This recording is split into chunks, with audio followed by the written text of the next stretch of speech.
Historian, उन्होंने कि ये डिमांड की थी कि आप हिस्टोरियंस को रेफरेंस पॉइंट लीजिए। देखिए सर, अगर हम लोगों ने हिस्टोरियन को सामने लाना शुरू किया ना तो मामला बहुत खराब हो जाएगा। यानी और भी ज़्यादा डिटेल में लिखा और गोरी लैंग्वेज यूज़ किया उन लोगों ने। एम ए खान तो काफ़ी चीज़ें सेंसर कर गए थे, हिस्टोरियन लोगों ने नहीं रखा है मामला उतना, सेंसर नहीं किया उन्होंने। मैं प्रेजेंट करता हूँ एक संघी हिस्टोरियन आपकी नज़र में, विल डुरांट को, अमेरिकन हिस्टोरियन विल डुरांट, जिन्होंने 13 वॉल्यूम्स में अपनी पूरी ज़िंदगी लगाकर दुनिया की सिविलाइजेशन की हिस्ट्री लिखी है। उनका volume 1 of story of civilization, ये मैं आपके सामने पेश खिदमत कर रहा हूँ। कोराम सर स्क्रीन शेयर कर दीजिए। अगर आपको दिख रहा हो तो प्लीज़ फीडबैक दे दीजिए, कमेंट में एक बार बता दीजिए कि टेक्स्ट दिख रहा है, नहीं तो मैं और जूम करता हूँ। दिख रहा है, थोड़ा जूम करो, थोड़ा like जूम कर देना। click on the plus button twice. अब ओके Also है। says tell us that Will Durant's credentials, his academic qualifications. He is actually a writer, a historian, and a philosopher. So here is a historian and also a philosopher. So अब तो I don't know, ये credentials के मामले में तो आप बिल्कुल अभी निश्चिंत रहिए, क्योंकि ये जो भी बोल रहा है हिस्टोरियन बोल रहा है। So and that okay, too a known historian. तो ये है volume 1 of story of civilization. ये 13 वॉल्यूम, आई थिंक 13 वॉल्यूम है। बहुत मोटा मोटा एक एक वॉल्यूम होता है। तो इन्होंने मोटी मोटी दुनिया की हिस्ट्री लिखी है और इन्होंने वर्ड्स मिन्स नहीं किए हैं। जहाँ पे इनको लगा है कि गड़बड़ हुई है वो उन्होंने खरे खरे शब्दों में कह दिया है, और जहाँ नहीं लगा है वो हमें उन्होंने सही कहा है। एटलीस्ट अपनी एनालिसिस में ये शब्दों में तो कम से कम सेंसरिंग नहीं करते हैं। राइट, ये वो कह रहा कि पहले के हैं। तो चलिए देखते हैं। अब ये है सल्तनत एरा के बारे में ये कह रहे हैं, और इन्होंने सीधे शब्दों में ये चीज़ कही है। तो मैं आपके सामने टेक्स्ट पढ़ता हूँ। कोराम सर थोड़ा सा जो ऑडियंस के कमेंट्स हैं उनको देखते रहिएगा, अगर किसी को कोई पर्टिकुलर पॉइंट क्लैरिफाई कराना हो तो वो जी जी बता जी, दीजिए। ऑडियंस आप जो भी सवाल पूछना है पूछ सकते हैं।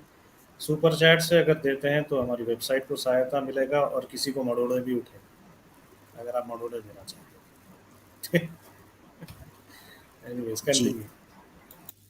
तो ये उनका सेक्शन है, the Muslim conquest, weakening of India, Mahmud of Ghaznavi, the sultanate of Delhi, culture asides, its brutal policy, the lesson of Indian history.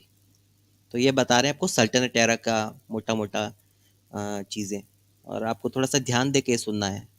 मैं सभी दर्शकों से ये रिक्वेस्ट करूंगा कि आप ध्यान से विल डुरांट साहब क्या कह रहे हैं ये सुने। पहले दो स्टेटमेंट मैं रिपीट करूंगा। The Mohammedan conquest of India is probably the bloodiest story in history. I repeat, the Mohammedan conquest of India is probably the bloodiest story in history. इन्होंने 13 वॉल्यूम में दुनिया की हिस्ट्री कवर की है, और ये कह रहे हैं कि ब्लडीएस्ट स्टोरी इन हिस्ट्री है मोहम्मदन कॉन्क्वेस्ट ऑफ इंडिया। दूसरा स्टेटमेंट मैं पढ़ रहा हूँ।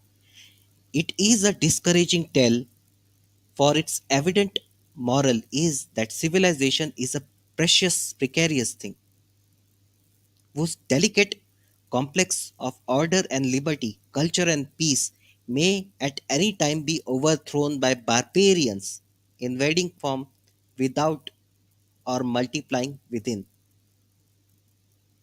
फिर से मैं रिपीट कर रहा हूँ।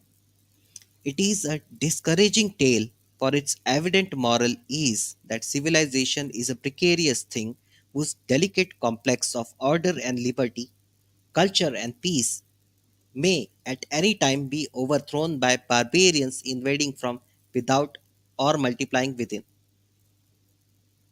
ये कहना ये चाह रहे हैं कि इससे आपको सीख मिलेगी कि आपकी सिविलाइजेशन जो है उसको संभाल कर रखना ये बड़ी नाजुक चीज़ है। ठीक है, सिविलाइजेशन की जो वैल्यूज होती है उनको संभाले रखना बाहर के हमलों से, अंदर के हमलों से बहुत इंपॉर्टेंट है, क्योंकि सिविलाइजेशन बड़ी नाजुक चीज है। जी, विल डुरांट कौन से शाखा के थे सर? जी, विल डुरांट कौन से शाखा के थे?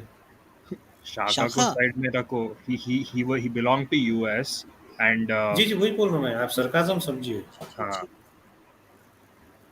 ये पाटलिपुत्र की शाखा से हैं। अच्छा बड़े तिलक लगा के घूमते हैं ये विल डुरांट अच्छा साहब। अच्छा अच्छा। And अच्छा। Will Durant won the Pulitzer Prize for non-fiction and also the Presidential Medal, जो मतलब भारत अच्छा रत्न अच्छा अच्छा। टाइप मेडल होता है ना, और वो भी तब जब India was aligned with Soviet Union. ओ हो, माशाल्लाह। ये काफी बड़े संगी है ये तो। जी जी, संघियों के संगी हैं। अब इनको बिल्कुल पढ़ूंगा तो तो। बहुत ज्यादा मरोड़े उठने वाली है काफी लोगों को। नहीं, ये क्या है मतलब बुद्धिस्ट भी है क्या? बुद्धा उद्धा कोई मानते हैं, कुछ ऐसा कुछ है क्या? जी पता जी, नहीं। धम्म वाले में खोज सकते हैं, अपनी छवि खोज सकते हैं। उसकी जी वाइफ जी। एरियल ड्यूरेंट भी उसके साथ कोलैबोरेट करती थी। वो आई डोंट अच्छा। नो यूक्रेन, सो शायद यूक्रेन शायद गए होंगे, बुद्ध गए होंगे वहां पे नवबुद्ध हाँ के हाँ, कॉन्सेप्ट के मुताबिक लैंड से हो गए सकता होंगे है। ऐसे। हाँ। साइंस जर्नी के चाचा के जो पहचान थे। चलिए। हम्म। अच्छा, चलिए। अगला स्टेटमेंट से बहुत मरोड़े उठने वाली है, जय भीम जय मीम वाले लोगों को। अगला स्टेटमेंट पढ़ते हैं। The Hindus had allowed their strength to be wasted in internal division and war. They had adopted religions like Buddhism and Jainism, which unnerved them for the task of life. They had failed to organize their forces for the protection of their frontiers and their capitals, their wealth and their freedom from the hordes of Scythians, Huns, Afghans, and Turks hovering about India's boundaries and waiting for the national weakness to let them in. फिर से repeat कर देते हैं कि हिंदी में बता देते हैं ट्रांसलेशन में। हिंदू ने अपनी शक्ति को बर्बाद कर दिया अंदर की लड़ाई झगड़े में। उन्होंने बुद्धिज्म और जैनिज्म जैसे धर्मों को अपना लिया था, जिन्होंने उन्हें बेसिकली ये लड़ाई वगैरह से दूर कर दिया था, मिलिटराइजेशन से दूर कर दिया गया था, उस स्पिरिट से थोड़ा दूर कर दिया गया था। अपने बॉर्डर्स और अपनी शहरों की रक्षा के लिए वो शक्ति का एकीकरण वो नहीं कर पा रहे थे। अपनी वेल्थ, अपनी फ्रीडम को बचाने के लिए ये नहीं कर पा रहे थे, अपनी शक्ति का एकीकरण। किससे उनको रिस्क था? सिथियन यानी ये थे शक, खून, अफगान और टर्की वाले लोगों से उनको ये खतरा था, और वो बाहर मंडरा रहे थे कि कमजोरी दिखे और अंदर आए हम। तो ये मामला था, यानी अंदर से आप कमजोर हो रहे थे और बाहर से आपके ऊपर खतरा मंडरा रहा था फॉर मतलब 400 years. Ji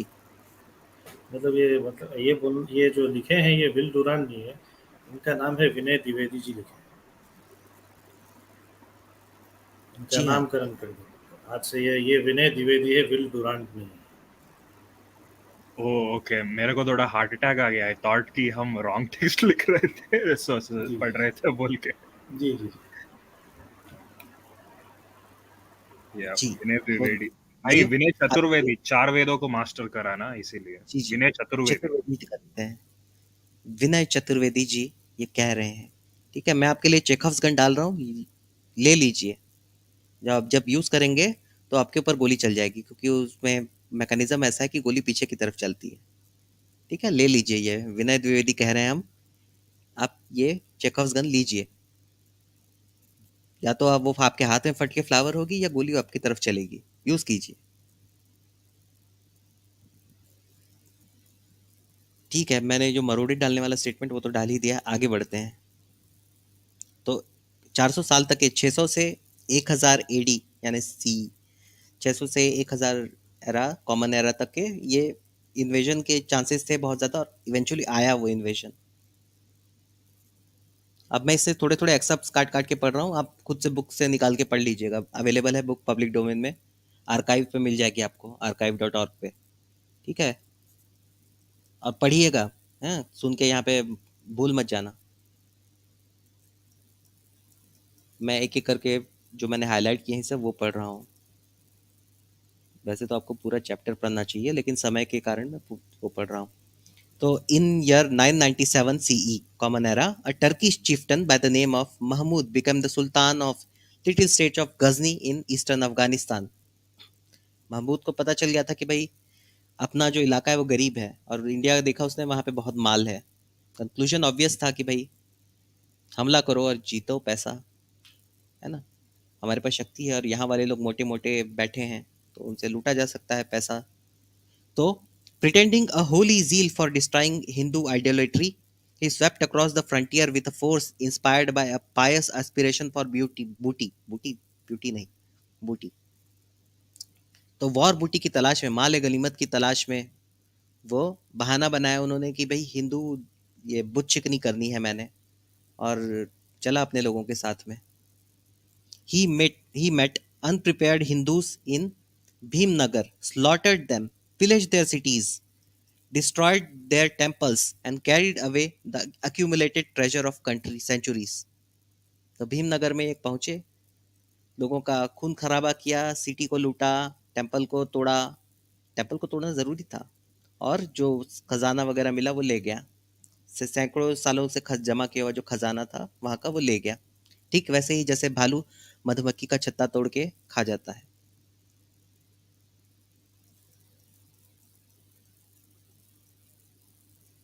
Each winter, Mahmud descended into India, filled his treasure chest with spoils, and amused his men with full freedom to pillage and kill. Each spring, he returned to his capital richer than before.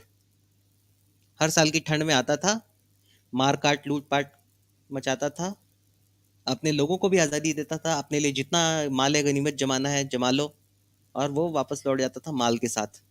हर साल आता था. आप अपने आप में सवाल कीजिए कि यहाँ वाले लोग क्या घास चर रहे थे? जब पता है कि हर साल आने वाला है तो क्या कर रहे थे ये लोग? ये आपके लिए सवाल है. अब ये एक मथुरा के बारे में कह रहे हैं स्टेटमेंट.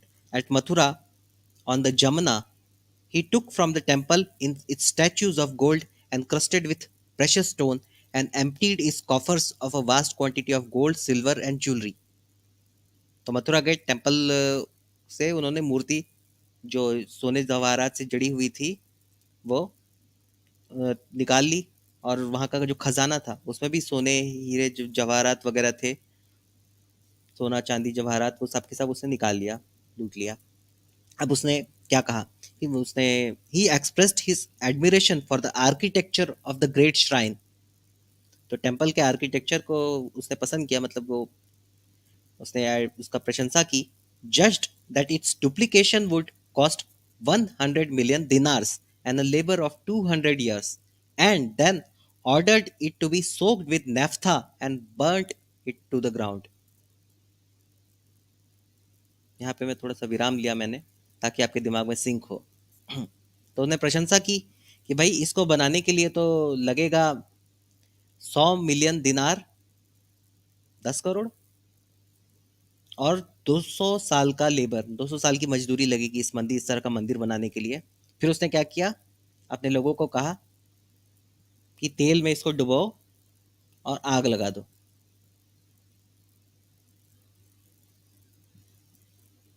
कोई रिएक्शन ऑडियंस? ओके. 6 साल बाद वो वापस आया एक और नॉर्दर्न इंडिया की सिटी में जिसको सोमनाथ कहते थे. Killed its all its 50,000 inhabitants.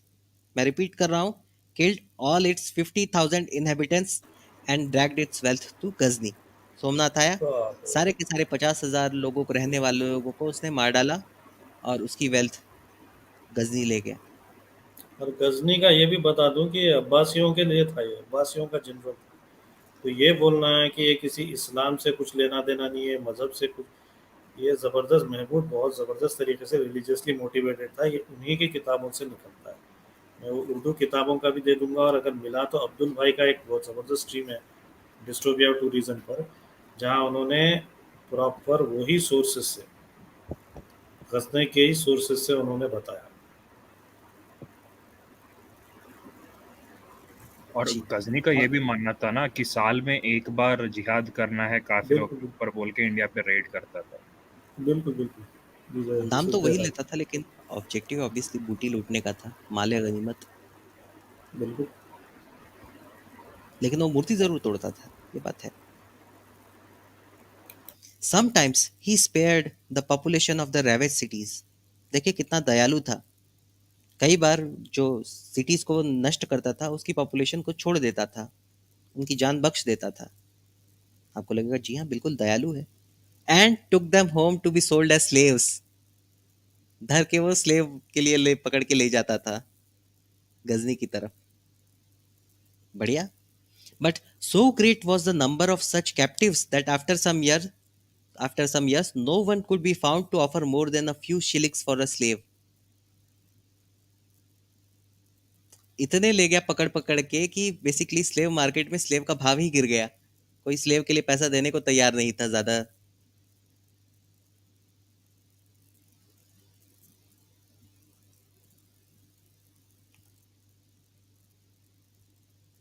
और देखते हैं। तो बेसिकली विनय चतुर्वेदी जी आपके सामने इस तरह की बातें कह रहे हैं। जम के करिए मजम्मत इनकी। ठीक है, आपके पास जी शिखाफगंध हम दे रहे हैं। जी जी, विनय चतुर्वेदी फिर बाद में ईसाई धर्म कबूल कर लिए, बेचारे विल डुरांट बन गए। जी, आइए आगे देखते हैं थोड़ा सा। इनके अगला कौन था भाई? ओह, घोरी। In 1186, the Ghori, a Turkish tribe of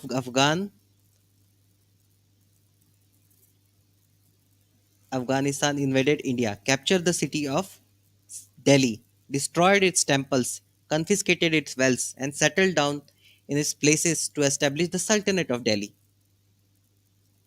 तो घोरी आए 1186 में, और उन्होंने प्लंडर किया दिल्ली को, तोड़ा, तब तोड़ मचाया, टेम्पल तोड़े, और वहां पे दिल्ली की सुल्तानत की स्थापना की। अब वो किस शब्दों में डिस्क्राइब कर रहे हैं विनय चतुर्वेदी जी, इसको चलिए देखते हैं। An alien despotism fastened upon northern India for 3 centuries and checked only by assassination and revolt। वो एलियन डेस्पोटिज्म कह रहे हैं दिल्ली सल्तनत को। अब एक एक वो सुल्तान की प्रशंसा कर रहे हैं वो। देखिए विनय चतुर्वेदी जी अपने संगी होने का कितना प्रमाण दे रहे हैं।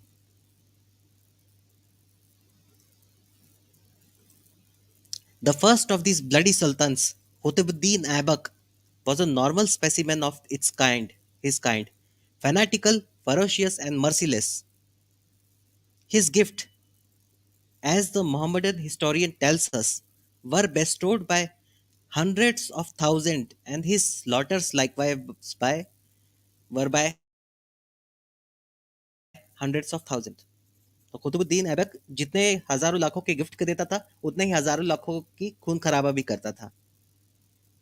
अब ये कहते हैं, in one victory of this warrior, Qutbuddin Aibak की एक जंग एक जंग में उन्होंने क्या किया ये बता रहे हैं।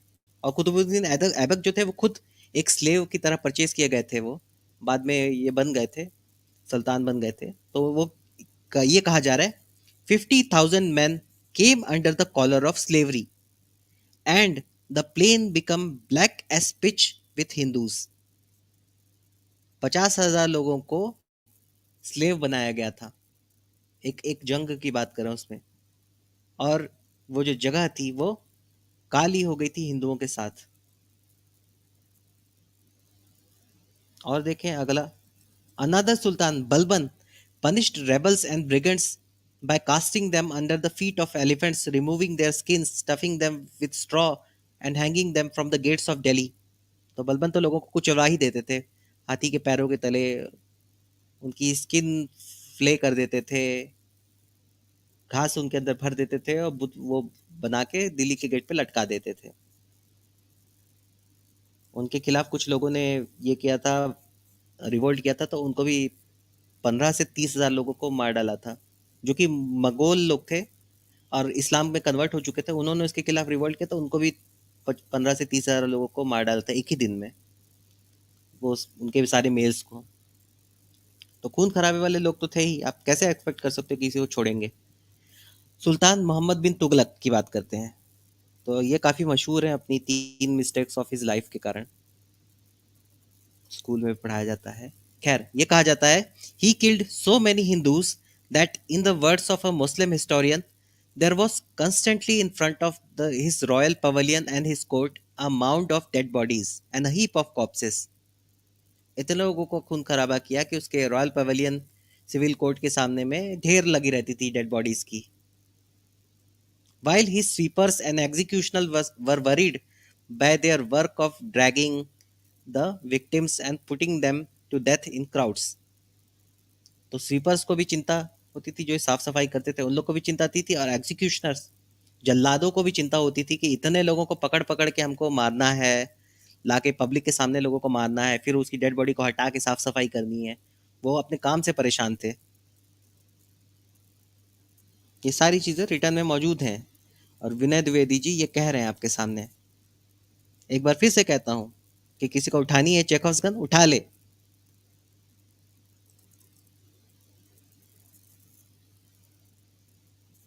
अब ये कह रहे हैं एक दौलताबाद दिल्ली से राजधानी उठा के ले गए थे, बड़ा मिस एडवेंचर था उनका, लेकिन उसके बारे में कहानी भी अब बताई जा रही है कि सारे लोगों को ले गए वहां पे। उनको खबर मिली कि एक अंधा व्यक्ति दिल्ली में है अभी भी, तो उन्होंने आदेश दिया कि उस अंधे व्यक्ति को खींच के घसीट कर दिल्ली से नई कैपिटल तक लाया जाए, तब तक घसीटा जाए जब तक के सिर्फ एक उसका पांव बचा रह जाए, सिर्फ और सिर्फ वो पांव बचा रह जाए, इतना घसीटा जाए।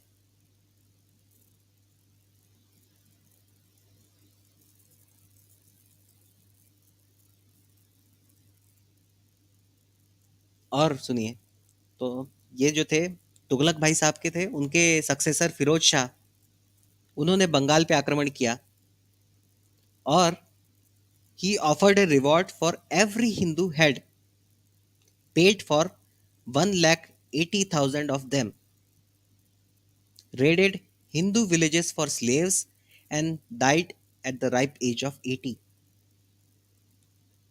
फिर से रिपीट कर रहे हैं इसको, चलो हिंदी में सुना देते हैं। फिरोज शाह जो तुगलक के सक्सेसर थे, उन्होंने बंगाल पे हमला किया, हर हिंदू सर के लिए एक रिवॉर्ड डिक्लेयर किया और उसने पे किया 1,80,000 हिंदू सरों के लिए। हिंदू विलेजेस, हिंदू गांव को गुलामों की तलाश में उसने रेड किया और 80 साल की बड़ी उम्र में मरा। यानी कितना काम हुआ होगा उनके एज में, सोचिए। उस एरा में लोग ज़्यादा जीते नहीं थे, इवन सुल्तान भी ज़्यादा जीते नहीं थे, लेकिन ये भाई साहब काफ़ी समय तक जिंदा रहे थे। तो इन्होंने क्या क्या किया होगा ये देख लीजिए। अब एक और है, सुल्तान Ahmad Shah feasted for 3 days whenever the number of defenseless Hindus slain in his territories in one day reached 20,000। तो सुल्तान अहमद शाह जब भी हिंदू लोगों को 20,000 एक दिन में मारा जाता था तो 3 दिन की दावत देते थे।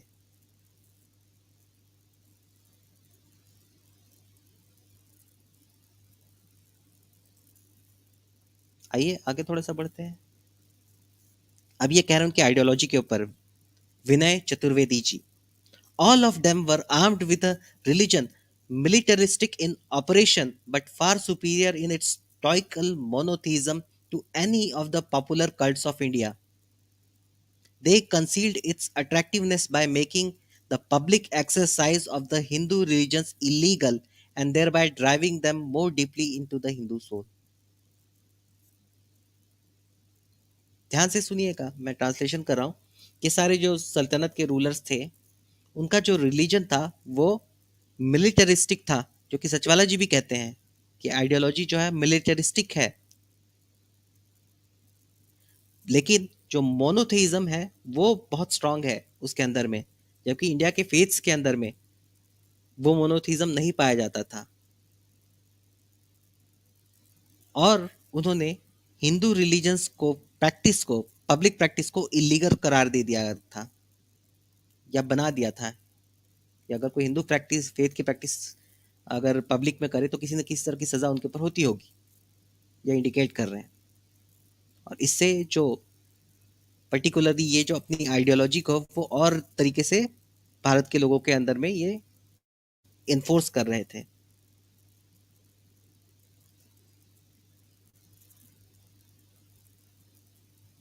आइए थोड़ा और आगे बढ़े। What's up, everyone? Ayush up. आइए आइए राज भाई, Ram हम sir. विनय चतुर्वेदी संघी ऑथर का किताब पढ़ रहे हैं और ये जो दावे कर रहे हैं वो कई लोगों को मरोड़े पैदा करने वाले हैं, तो हम कोशिश करें कि ज़्यादा से ज़्यादा मरोड़े उठें।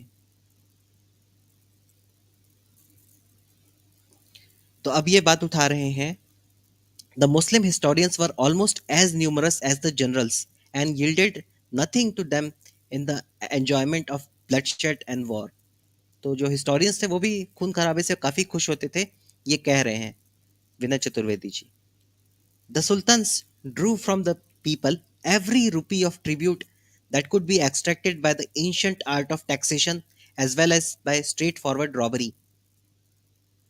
तो सुल्तानों ने टैक्सेशन तो जम के किया ही किया और रॉबरी भी कर लेते थे. और देखते हैं आगे क्या कह रहे हैं. Nevertheless, their terrorism and exploitation advanced that weakening of Hindu physique and morale, which had been begun by an exhausting climate, an inadequate diet, political disunity, and pessimistic religions. I repeat this line. Nevertheless, their terrorism and exploitation advanced that weakening of Hindu physique and morale which had been begun by an exhausting climate and inadequate diet, political disunity, and pessimistic religions. अब ये last paragraph में पढ़ूंगा, ये काफी important paragraph है और मैं सभी की अटेंशन इसके लिए चाहूंगा. The usual policy of the sultans were clearly sketched by Alauddin. Khilji की बात कर रहे हैं. Alauddin, who required his advisors to draw up rules and regulations for grinding down the Hindus and for depriving them of their wealth and property, which fosters disaffection and rebellion. तो ऐसे rules and regulations इन्होंने अपने advisers को बनाने के लिए कहा था जिससे हिंदूज को दबा दिया जाए, सप्रेस कर दिया जाए और उनकी जो वेल्थ और प्रॉपर्टी है वो छीन ली जाए ताकि उनमें ताकत न आए.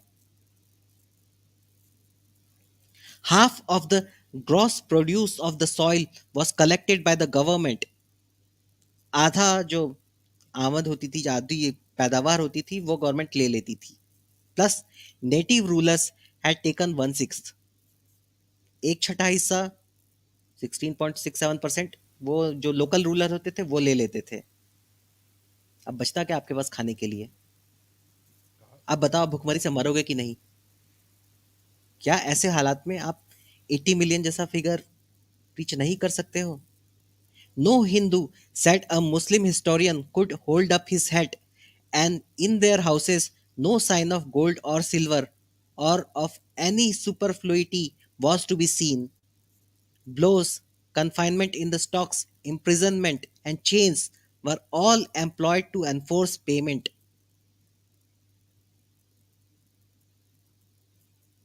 एक मुस्लिम हिस्टोरियन कहते हैं कि कोई भी हिंदू अपना सर उठा के नहीं चलता था. किसी घर के अंदर में सोना चांदी या किसी भी तरह की वेल्थ नहीं दिखती थी. लातें, जेल में बंद करना, चेन में बांधना, सारी चीजें टैक्स वसूली या वसूली के लिए इस्तेमाल की जाती थी.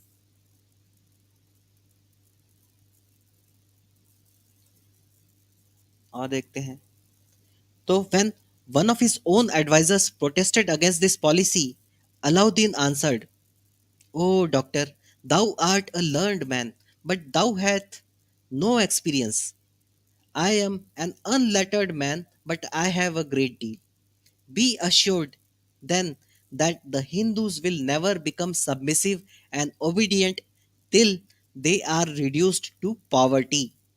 I have therefore given orders that just sufficient shall be left to them from year to year of corn, milk, and curds, but that they shall be not allowed to accumulate hoards and property."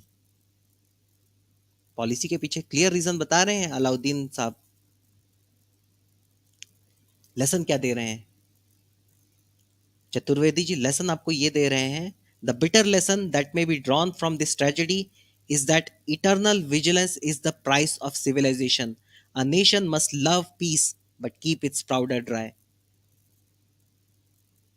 तो आज हम यहीं पे रुकते हैं. तो किताब काफी लंबी है, आप पढ़िए. हाँ, और मैं एक छोटा सा चीज ये भी ऐड करना चाहता हूँ. वो खिलजी का एंडिंग पार्ट में काफी लोगों को पता नहीं, बट खिलजी का जो बेटा था Mubarak Shah, he was actually conspiracy के तहत खुसरो खान जो था वो एक स्लेव था. वो I think that community is extinct now. उन्हें बराडू बोलते थे या बराडू राजपूत और समथिंग. उस कम्युनिटी से बिलोंग करता था खुसरो खान. और खुसरो खान को स्लेव करके उसने बेसिकली अपने बेटे मुबारक शाह को एक बॉयफ्रेंड की तरह गिफ्ट कर दिया, और मुबारक शाह रोज उसके साथ सेक्सुअल मोलेस्टेशन करता था। And when Khusro Khan gained power, उसने ओवरथ्रो कर दिया मुबारक शाह को, मतलब मरवा दिया मुबारक शाह को। 2 या 3 महीने तक उसने राज करा दिल्ली पे, और हर दिन वो कुरान को अपने थ्रोन पे रख के उस पर बैठता था टू इंसल्ट कुरान। और उसने वापस क्या बोलते हैं, हिंदू धर्म भी अपना लिया था। मुबारक शाह की आई थिंक वाइफ थी कुछ देवाला देवी और समथिंग, उनके साथ शादी करके उसके बाद वो मर गया था, और उसके बाद से तुगलक डायनेस्टी स्टार्ट हुई थी। ये है मतलब उस लेवल का जो वेंजेंस था ना, ऐसा होता था। ये सब कुछ छुपाया गया है from our history text books. Our history text books themselves are trash. Yeah, sorry for interrupting. Continue.